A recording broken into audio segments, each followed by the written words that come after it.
Well, let's speak to Jessica Washington, who's live in Malang, where the stampede happened.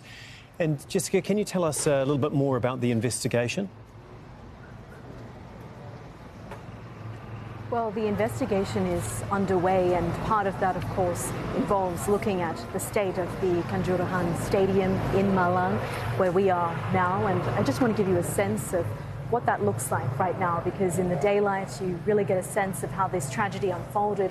You can see this ventilation area appears to have been smashed by spectators as they tried their best to leave the stadium once tear gas was fired. And this metal door over here, you can see how it's been bent out of shape because people were really running for their lives. That's what spectators have been telling us, that police fired tear gas, but many of the exits were shut.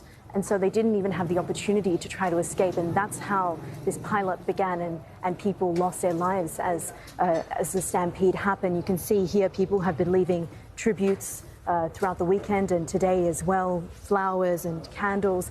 The community really just in shock at what has happened, what has unfolded, and of course those calls for an adequate and thorough investigation. That investigation is still very much underway, but we understand that police are looking in particular at 18 officers who had some involvement in firing the tear gas. But the community here is so angry and they are calling for answers, and you can see signs like this scattered throughout the stadium.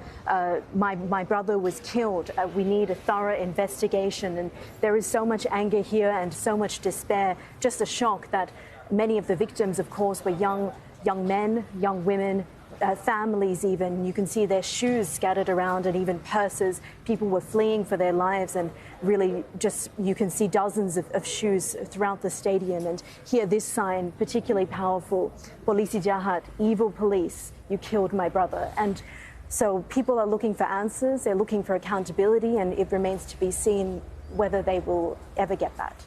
Indeed, thank you so much. That's Jessica Washington for us live from Malang.